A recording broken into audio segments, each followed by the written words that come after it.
operaciones de todo el territorio nacional. Operación Masacre, Operación Masacre, Operación Masacre.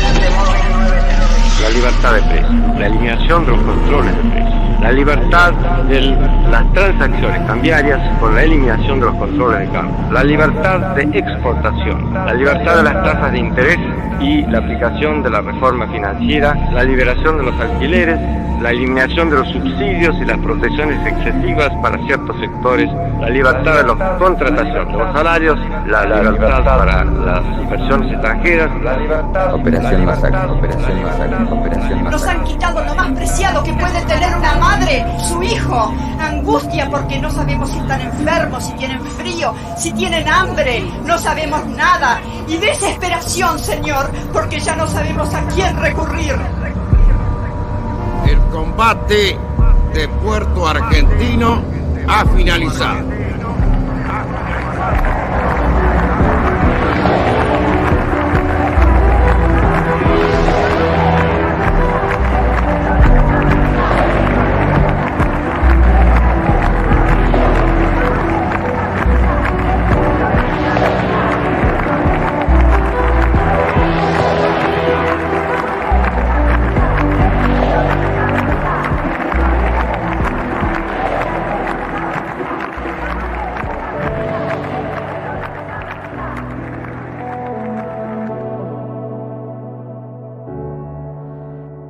Vamos a hacer la presentación formal para quienes no la conozcan. Cecilia De Vincenti es hija de Azucena Villaflor, una de las fundadoras de Madre de Plaza de Mayo, y hermana de Néstor De Vincenti, que fue un militante peronista secuestrado junto a su pareja en noviembre de 1976. Felipe, te quiero contar que el otro día, la semana pasada, tuve la posibilidad de estar con Cecilia porque por la iniciativa de la Escuela Lenguas Vivas y una de las maestras, vino a dar una charla para séptimo grado, para los chicos y para los padres. Y pasó algo que fue muy interesante, que los chicos habían preparado las preguntas, tenían las preguntas escritas, impresas, y preguntas que por ahí podían resultar simples, inocentes, incluso, bueno, para nosotros, le conté a Cecilia, nosotros también, bueno, yo tengo mi padre desaparecido, vos, Felipe, el hermano de tu mujer, es decir, es una historia que la conocemos, que la hemos transitado, pero sin embargo, reencontrarte de vuelta con contar algunas cosas simples que tienen que ver con lo humano, con las historias personales, a mí me emocionó mucho y quería empezar por ahí, Cecilia, que cuentes un poquito, que de alguna manera lo contaste en la escuela, esos años, bueno, porque vos tenías 15 años cuando desaparece primero tu hermano, que era importante para vos, es decir, hacías una vida totalmente de adolescente, después pasa lo de tu madre. ¿Cómo fueron esos años de tu vida, Cecilia? Bueno, fueron difíciles porque era un adolescente y porque mi vida no estaba preparada de ninguna manera para que pasara todo lo que pasó en mi casa, ¿no? Yo iba a la escuela secundaria, iba al Conservatorio Manuel de Falla, tenía una vida que mi mamá estimulaba mucho artísticamente y entonces fue todo lo que pasó una sorpresa. Yo siempre cuento que cuando se llevan a mi hermano y a mi cuñada, yo pensaba que mi hermano iba a aparecer en cualquier momento por el Poder Ejecutivo Nacional en el diario. Nunca pensé que la historia de este país iba a tener la magnitud tremenda que tuvo con los militares. Y eso, y además, digamos, bueno, perdón, sí. Sí, no, adelante, Felipe. Adelante. No, bueno, esto que también en ese momento, me acuerdo que contaste que desaparece primero tu hermano, bueno, no lo dijimos en la presentación, tu mamá después también fue secuestrada, desaparecida, después apareció en los cuerpos, después te vamos a preguntar por eso, pero en ese momento vos seguías al principio con tu vida cotidiana, las cosas que pasaban en la familia, cómo después eso termina de cambiar del todo con la desaparición de tu madre. ¿Cómo fue todo ese transcurso? Bueno, mi hermano desaparece junto con su novia el 30 de noviembre de 1976. Yo ese verano medio que me enojo con mi mamá porque mi mamá no quiere que vaya a la pileta. Yo iba todos los años a la pileta Arsenal y ese año mi mamá me dice que no, que ese verano no vaya a la pileta. Y yo medio que me enojo y que le digo, bueno, si estuviese Néstor acá, estaría a mi favor de que siga con mi vida. Y mi mamá, bueno, la sensibilicé por ahí y me dejó ir a la pileta. Así que yo pasé el verano yendo a la pileta pensando esto que te decía, que mi hermano iba a aparecer preso en algún lugar. Hasta que, mi mamá lo empieza a buscar por todos lados, va a las comisarías, a los cuarteles, a los hospitales y nada, de mi hermano y de mi cuñada no se sabía nada. Bueno, ahí la vida cambia en mi casa, la dinámica de la vida cambia, porque mi mamá, que estaba todo el tiempo atendiendo a la familia y preparando la comida y lavando la ropa y estaba exclusivamente en mi casa para atendernos a nosotros, de repente empieza a salir un poco más. Y en esas salidas, ¿qué hacía? Bueno, también trataba de encontrar a alguien que le firmara habeas corpus para poder presentar los habeas corpus, y ahí se encuentra con otras mujeres que estaban en su misma condición, que estaban buscando y que no obtenían respuesta.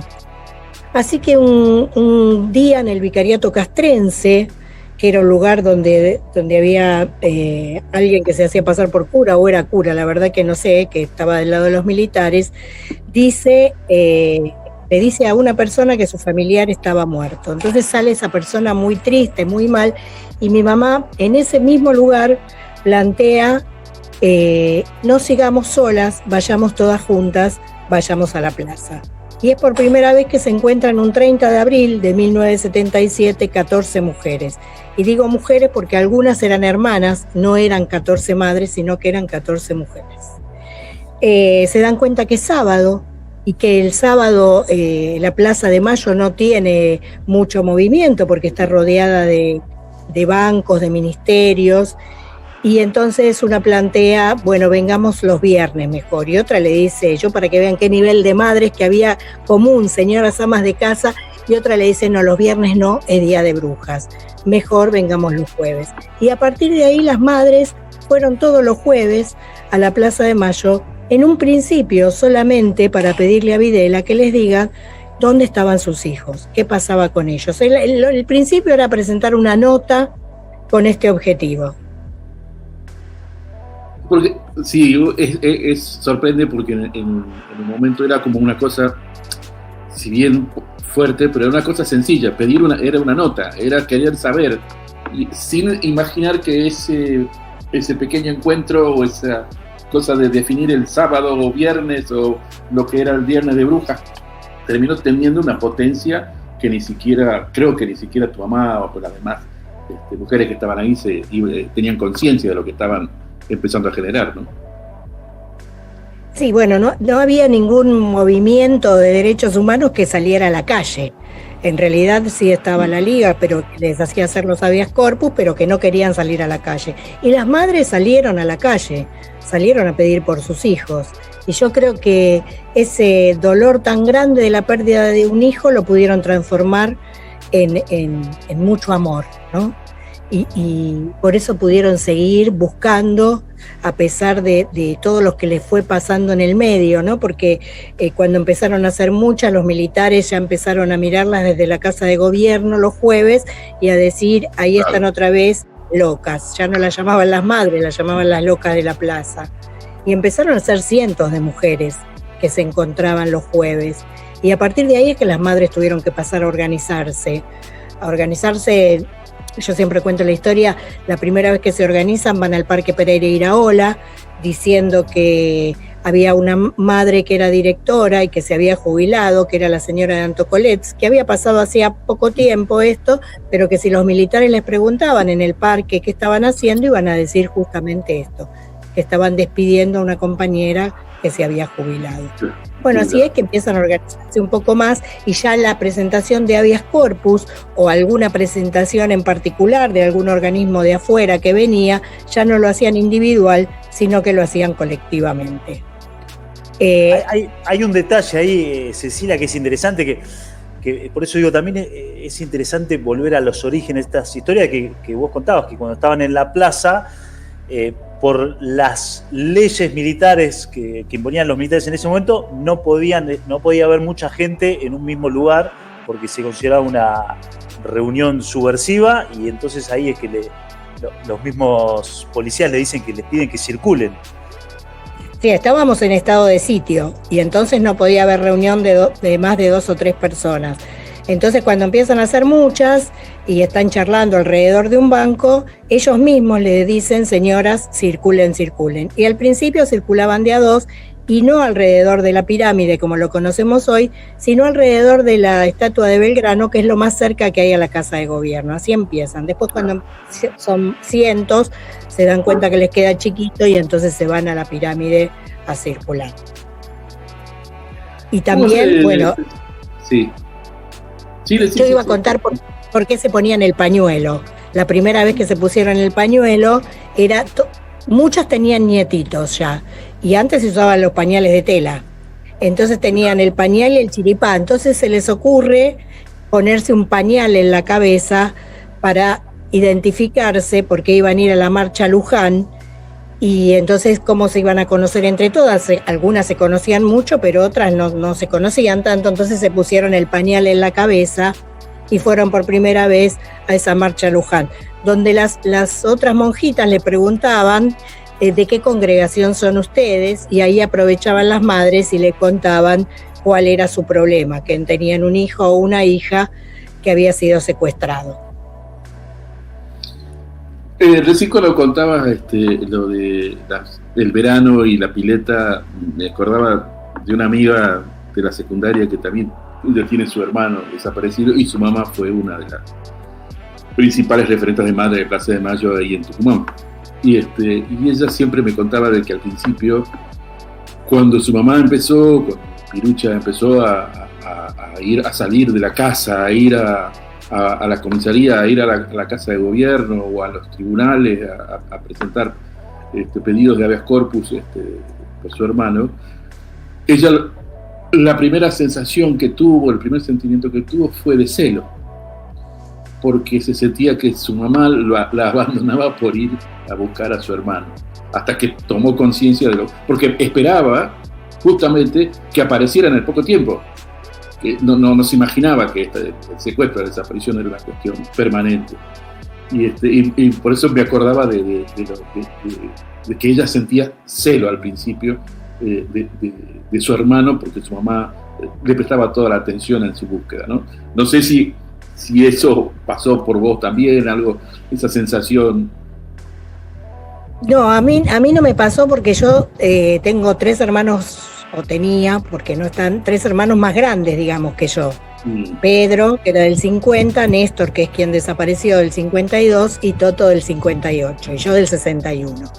¿Qué me pasaba? Yo estaba acostumbrada a que mi mamá tendiera a ese que más lo necesitaba.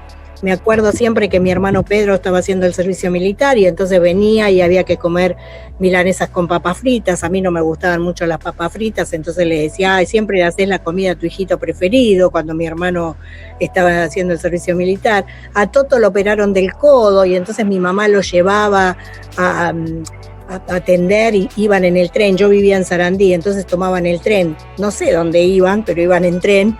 Y entonces es como que estaba acostumbrada a que mi mamá atendiera más a ese que más lo necesitaba. Cecilia, y bueno, tu hermano desaparece en noviembre y prácticamente un año después, diciembre del 77, se da la desaparición de Azucena, de tu mamá. Contanos cómo fue eso, el rol que tuvo Astiz en esa situación.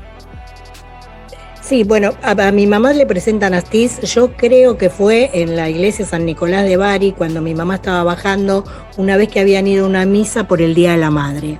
Pero, digo, me parece a mí, no estoy segura, cuento porque ese día alguien le dijo a Azucena, espera que este muchacho quiere hablar con vos. Y a mi mamá siempre que había misa o algo así, o la llevaba a mi papá o la llevaba a mi hermano más grande.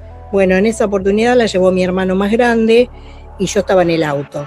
Entonces escuché que alguien le dijo a Azucena, espera que te quiere conocer este muchacho. Bueno, y a ese muchacho, que yo no vi bien porque no presté atención, dicen que era Alfredo Astiz. Se infiltra en el movimiento de madres, era un muchacho joven, de la edad de los hijos de las madres, entre 24 y 26 años, con cara de bueno en ese momento. ¿Y qué hace? Se infiltran madres, se infiltra en el grupo de Santa Cruz, porque también en la iglesia de la Santa Cruz les había abierto las puertas a algunas madres que se juntaban ahí. Y él empieza desde octubre a diciembre, empieza a mirar quiénes son las madres líderes. Y él considera que las madres líderes son Azucena, Esther Balestino de Cariaga, Mari Ponce de Bianco. Cuando se infiltra, las madres van a sacar el día 10 de diciembre una solicitada en el diario La Nación con los nombres de ellas o de los familiares que buscaban, porque Guidel había dicho, no están, no son desaparecidos. Entonces, para darles identidad, en lugar de poner el nombre del secuestrado, ponían el nombre del familiar que los buscaba. Con esta preparación de esta solicitada, los militares empiezan a poner nerviosos porque no querían que nada tan grande apareciera en el diario. Finalmente, las madres son secuestradas en la iglesia de la Santa Cruz, Esther Balestino de Cariaga, Mari Ponce de Bianco, y 8 personas más en la iglesia de la Santa Cruz cuando estaban juntando plata para sacar esta solicitada. Aquí dicen que las marca las personas que se tienen que llevar con un beso. ¿Y por qué sabemos tanto? Porque era 8 de diciembre, día de la Virgen María, en la iglesia había misa y unos chicos, que hoy son hombres, pero unos chicos habían salido a jugar y vieron todo el operativo. Y también algunas madres que se pararon y empujaron, vieron todo el operativo, sabiendo que los militares se habían llevado a estas madres. A Alice Dumont también estaba, una de las monjas francesas, también estaba en la iglesia de la Santa Cruz, y pensaron que llevándose el dinero, llevándose a estas madres, iban a asustar y la solicitada no iba a salir. Mi mamá, por supuesto, les dijo a las otras madres que la solicitada tenía que salir igual, y efectivamente sale la solicitada el 10 de diciembre. Mi mamá va a comprar un ejemplar del diario La Nación, va a comprar pan, va a comprar facturas, trae el ejemplar del diario a mi casa, y justo donde está la solicitada está medio borrosa, la tinta está un poco corrida. Entonces me golpea la puerta de mi habitación, me pregunta qué voy a comer, si carne o pescado. Yo le dije que prefería pescado, me dijo qué suerte, porque así voy a Mitre y compro otro ejemplar del diario. Bueno, fue la última vez que yo hablé con mi mamá. Mi mamá sale y cuando está cruzando Mitre tiene un bulevar, cuando está cruzando la mitad de Mitre, unos autos intentan subirla, mi mamá se tira al piso, se resiste, y un señor del barrio que estaba lavando a su colectivo escolar, ve todo lo que pasaba, y así es que viene a mi casa y avisa efectivamente lo que había pasado, que se la habían llevado. Me llama Elvira, que era la señora que venía a planchar los sábados a mi casa, golpea la puerta de mi cuarto otra vez y me dice, nena, levantaron a tu mamá. Y para mí levantar era que la habían atropellado. Me visto rápido, me voy para Mitre, y me dice Elvira, ¿dónde vas? Y le digo, ¿no me dijiste que atropellaron a mi mamá? Voy a ver qué pasa. Me dijo, no, se la llevaron igual que a tu hermano. Bueno, mi hermano Pedro vivía a la vuelta, fue a buscar a mi papá a su trabajo, y yo lo único que atiné a hacer, porque me había quedado el recuerdo de que mi mamá y mi papá habían sacado todos los discos, los libros, las cosas comprometidas entre comillas, digo, no eran comprometidas, pero era lo que los militares perseguían, las habían llevado a un lugar y las habían enterrado. Entonces, como en mi casa estaban todos los papelitos manuscritos con el nombre que llevaron al diario La Nación, las madres, los guardé en 2 bolsas de compras, le puse unas botellas arriba y se los llevé a una vecina por si los militares venían a mi casa, que no encontraran nada que comprometiera a mi mamá. Efectivamente, mi mamá nunca volvió a mi casa, y sabemos por Lila Pastoriza, que estuvo en la ex ESMA, fallecida recientemente Lila. Sí. que estuvo en la ex-ESMA, que el primer día mi mamá estaba bien, que realmente les decía a los jóvenes que estaban ahí que le pasaran los datos de sus nombres, así les avisaban cuando salían a sus madres, que estaban bien, que estaban vivos, que estaban ahí, pero que el segundo día ya fue fuertemente torturada y que ya no estaba tan lúcida como el primero. Sabemos también que el miércoles, mi mamá se la llevan un sábado, el miércoles fueron víctimas las madres de los vuelos de la muerte y que fueron encontrados los cuerpos de Esther Valestino de Cariaga, Mari Ponce de Bianco, Azucena Villaflor, Leonid Duquet, que la fueron a buscar a Leonid el 10 también, como mi mamá, Leonid Duquet, y Ángela Aguad. Gracias a la huella de Ángela Aguad y a una investigación periodística que hicieron unos jóvenes que estaban haciendo su tesis de periodismo de La Plata, encabezados por Pablo Torello, recaudaron mucha información, supieron que por los vecinos y por la gente de la zona de Santa Teresita, que unos cuerpos, que en el año 77, en diciembre del 77, unos cuerpos de gente grande, por eso les había llamado la atención, fueron encontrados en las playas y que se los habían llevado, pudieron investigar a través de la huella de Ángela Aguad, fueron a Dolores, ahí en Dolores encontraron esta huella que le llevaron a antropólogos y fueron al cementerio de General Lavalle y ahí hubo enterrados como NN unos cuerpos. Los cuerpos que fueron identificados fueron los de Leonid, los de Ángela Aguad, los de Mari Ponce de Bianco, los de Esther Valestino de Cariaga y los de mi mamá Azucena Villaflor. Con toda esta investigación supimos que tenían una partida de defunción firmada, miren qué apellido, por el doctor Dios, que decía que los cuerpos habían sido, que habían pegado en el mar de gran altura. Por eso se pudo armar un poco lo de los vuelos y las madres fueron tan caprichosas que en lugar de irse mar adentro salieron mar afuera para contar qué pasaba con estos vuelos, ¿no? Para dar testimonio. Bueno, recién ahí veíamos imágenes del avión recuperado. Ahí me metí, Feli, después te dejo, pero bueno, justo veíamos teníamos las imágenes del avión.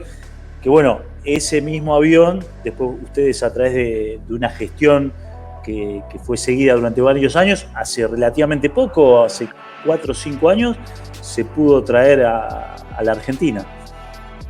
Sí, Giancarlo, que es un fotógrafo, le estuvo mucho atrás al avión, encontró, le sacó fotos y porque él siempre planteaba que si había cuerpos que habían caído del avión, había pilotos que lo habían manejado.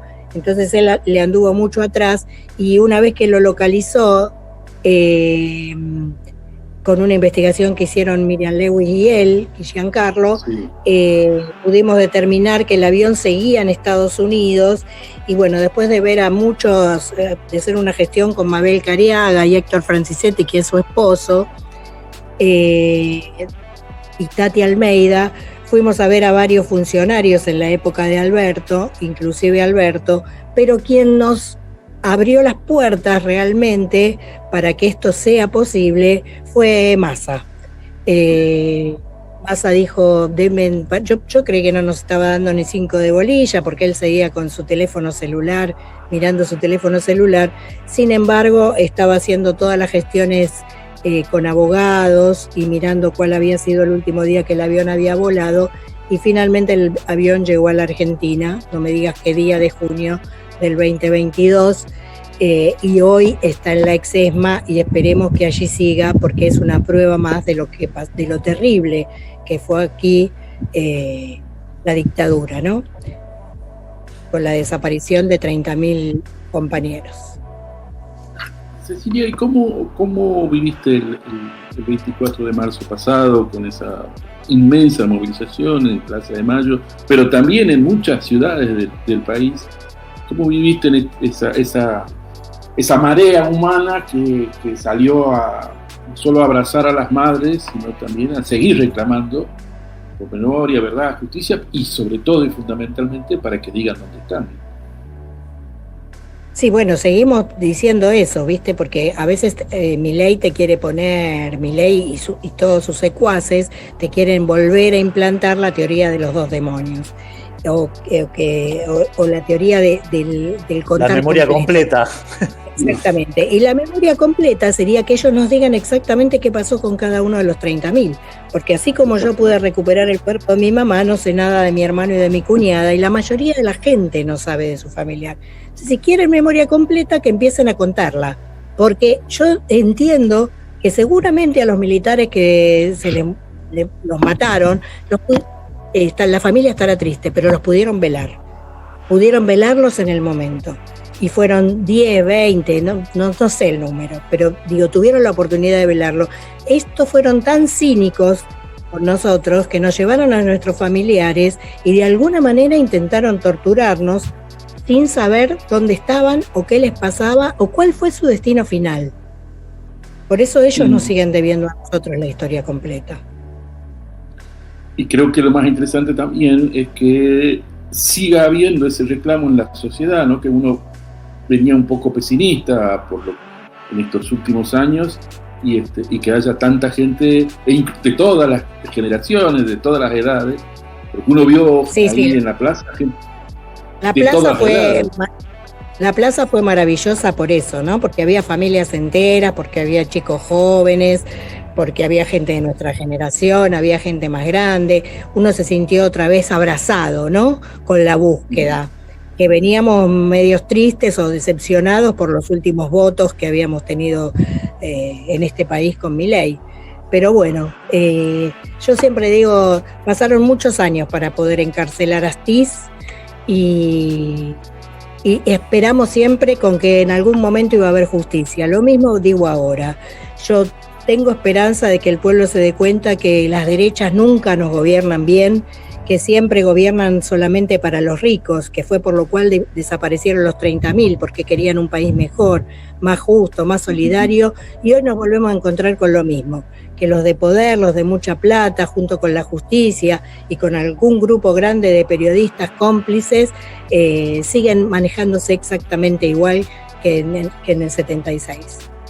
¿Sabés, Cecilia, que, bueno, retomo estas palabras, las tuyas, la de Felipe, lo importante que fue la marcha del 24 de marzo pasada, ya que a mí personalmente, bueno, me emocionó mucho la marcha, pero el acto que hubo en la escuela ahí donde vos estuviste, que están mis dos hijos, y bueno, los de séptimo grado eran los que tenían que llevar adelante el acto, que lo hicieron los de séptimo grado con los del secundario, y fue, la verdad, hicieron, bueno, tuve una interpretación, mi hija, por ejemplo, se tuvo que vestir de madre, los del secundario muy metidos, y me dio la pauta real de cómo las nuevas generaciones no le es indiferente este tema. No sé si vos lo notás eso en el contacto con las nuevas generaciones, porque es verdad que uno a veces se bajonea con la realidad, ¿no? Y sin embargo, ese número redondo de los 50 años, combinado con todo lo que pasa en el país y en el mundo, que es todo muy triste lo que pasa en el mundo, y sin embargo ver que las nuevas generaciones lo toman el tema y se meten y hacen cosas con eso, es emocionante. No sé cómo lo viviste. Sí, a mí me parece súper emocionante, pero también digo, mientras tuvimos gobiernos peronistas comprometidos, creo que nos equivocamos un poco porque, digo, esta señorita que tiene tu hijo en séptimo grado está comprometida con la historia, pero digo, ¿cuántas señoritas de otras escuelas ni siquiera la saben la historia? Ni siquiera están comprometidas. Por eso yo digo que nos equivocamos, porque tendría que haber, tanto en la universidad como en los profesorados, como en los secundarios, un cuatrimestre por lo menos para escuchar qué pasó acá en este país y de qué se trata esta historia de los desaparecidos, ¿no? Porque digo, a veces te tocan jóvenes que saben un montón, que se comprometen, pero a veces me ha tocado ir a hablar a alguna escuela que los chicos no tenían, algunos sí, porque lo habían trabajado con la docente que me había invitado, pero otros no tenían ni la más mínima idea de qué había pasado en este país. Así que, digo, es un trabajo que nos queda pendiente. Esperemos ganar en el próximo gobierno y poder tener una buena educación, incluso para las universidades, ¿eh? Sí, claro que a veces entienden muy bien la universidad pública, pero no saben lo que pasó en este país. Ni de dónde viene, ni cómo se sostiene esa universidad pública, sí. Ni lo que costó tenerlo. Ya entrando bueno, en la parte final de la entrevista, después no sé, Feli, si vos te queda alguna pregunta. Algo que me impactó también, me meto un poco en tu vida, que bueno, vos contaste tu historia, que también sirve para entender por qué hablamos de plan sistemático, ¿no? Porque había un plan sistemático de desaparecer a los militantes y a su familia, quedarse con sus hijos, robar sus propiedades, y a las madres que eran amas de casa, que reclamaban por lo que cualquier madre reclamaría por su hijo, también las desaparecieron. Y en tu caso, después además, tu padre se murió de tristeza, contabas unos años después, en el 81. Entonces, digo, también eso es una consecuencia de la dictadura, cómo destrozaban la familia. Y ahí me quedó pendiente de preguntarte, porque eras muy chica vos, tenías, bueno, calculo ya ahí cuando murió tu padre, 19, 20 años, digo, de haber sido un momento difícil, ¿no? Para tu vida, después seguir adelante en ese paso entre la juventud y la madurez. Bueno, yo venía creciendo medio ya a los golpes con la desaparición de mi hermano, de mi mamá y la muerte de mi papá. Venía creciendo rápidamente. Digo, yo de ser una niña que no hacía nada, de repente me tuve que poner a hacer las cosas de mi casa cuando desapareció mi mamá. Así que la muerte de mi papá fue como como la tragedia completa, ¿viste? Porque aunque mis hermanos Pedro y Toto seguían, cada cual tenía su pareja y seguía con su vida. Yo era más chica, seguía soltera. Fue difícil, pero yo lo dije el otro día en la escuela y lo vuelvo a repetir, a mí me salvó hacer terapia. La verdad que pude entender que no solo me pasaba a mí, que le pasó a 30.000 familias más, y que bueno, que fue un plan sistemático esto, ¿no? De desaparición y tortura, y que lo que querían era justamente no solo desaparecer a los que se llevaron, sino de alguna manera que las familias quedáramos con miedo y transmitiéramos este miedo al resto de la sociedad, cosa que no pensamos hacer, porque para nosotros las madres son un ejemplo de lucha, y entonces decimos que si las madres pudieron en la dictadura, ¿cómo nosotros no vamos a poder en democracia cambiar el sistema de este país? Sí, y cortar las nuevas generaciones, ¿no? Quedarse con los hijos, tratar de cortar la historia de raíz. Sí, bueno, digo, hay 300 chicos que todavía no tienen su identidad, que se siguen buscando, y que hoy no son chicos, hoy son hombres de casi 50, hombres y mujeres de casi 50 años. Así que por eso decimos, la historia no está completa. Deben completar la historia, deben decir a quién se los regalaron, a qué familia pertenecen, y en todo caso ellos elegir conocer la historia más a fondo o no conocerla, pero tienen el derecho a la identidad. Cecilia, bueno, me pareció muy interesante esa frase, como para cerrar, si quieren la historia completa, que digan dónde están, ¿no? Ese es el mensaje que podemos dar hoy a 50 años de golpe de Estado. Te agradecemos muchísimo tu gentileza y tu calidez para compartir tu historia. No, gracias a ustedes por querer saber más y compartirlo con su público. Golpero, una vuelta para todos, a mi cuenta. Sargento, se le ha dado por descomisar hasta los chiquitos. Si nos siguen descomisariando, no nos va a quedar aire ni peinar los bofes.